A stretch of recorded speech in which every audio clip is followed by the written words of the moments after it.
Welcome to HB Tuner's GM Gen 5 training part 33. In this training module, we're going to be exploring our closed loop feature once again and learning about the airflow modes and the switching voltages and how they play a role in our closed loop behavior. We're going to have a lot to cover. Let's jump in so we can check this out. Okay, so let's get started. We're going to be taking a look at working with some advanced closed loop programming here in this tutorial. We're specifically going to be taking a look at switching voltages and airflow modes, understanding how they work together and why we might want to change our switching voltages if our wideband isn't reading at stoichiometric in closed loop operation. So we're going to be unpacking a lot of things in the tutorial here. We're going to be working in our VCM editor and the VCM scanner, taking a look at how the tables interface together, and then we'll move into the scanner and actually look at logging data and determining exactly where we are in our airflow mode table and going in and changing our switching voltages. And this is kind of a nitpicking type of calibration process. This probably is best done after you've already dialed in your mass airflow and speed density operation. We'll be covering that in future tutorials. I'm introducing this topic a little bit earlier in the training course because we are on the topic of closed loop behavior. You can always go back in and watch this again after you've dialed in the math and speed density and then revisit this topic. But let's introduce it. Let's keep on the topic and the task of closed loop operation. So in this advanced closed loop tutorial, we are going to move in and taking a look at switching voltages and airflow mode. Let's go ahead and do that right now. Now I am sitting in our 2018 Yukon Denali. That's going to be our Gen 5 test vehicle for our training course here. I have a base cal file, that's a read file out of this PCM. I haven't went in and made any changes to anything yet. It's all stock. We're going to be taking a look right now, going into our engine tab and moving in here into fuel, and then going in here to oxygen sensors. In here, this is all things related to programming our oxygen sensors, which can influence what the closed loop correction is doing. So we're specifically taking a look at our top portion of our tables right here, mode versus airflow, and then rich lean versus airflow. This is what we're going to focus on right now in this tutorial. There are other tables in here. We're not going to talk about them right now. We're only focusing on this singular aspect. So first thing I want to talk about here is understanding mode versus airflow.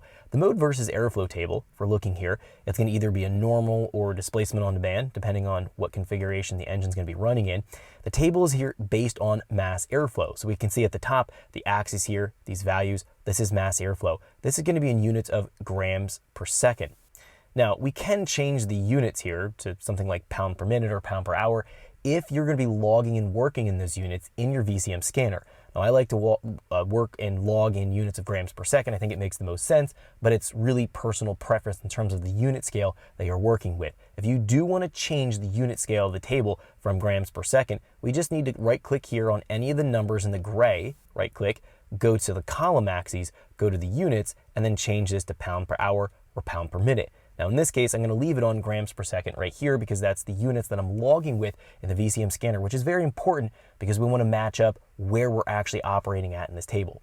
Now, what we're going to find here is that we have the top values in grams per second in our mass airflow.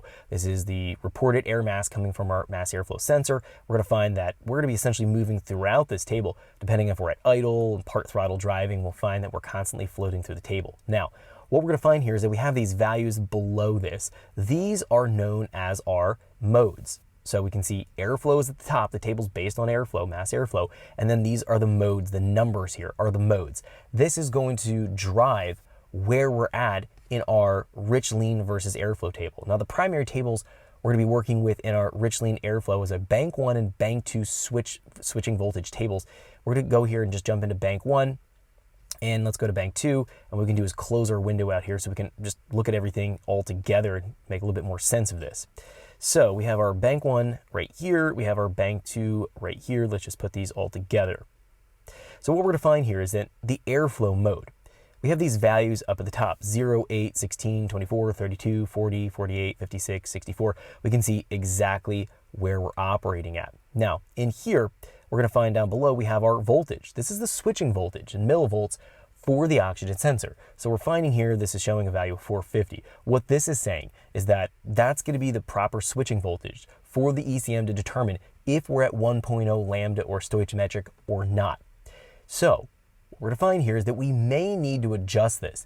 if, for example, if we're at idle or in cruising conditions. Thanks for checking out our teaser clip. If you want to see the rest of this video and more than 500 hours of current EFI training we have to offer, make sure you click right here. If you want to go and check out more teaser clips from this training course, click here, and you don't want to miss any of the videos we're going to be releasing on this channel, so make sure you subscribe and click here.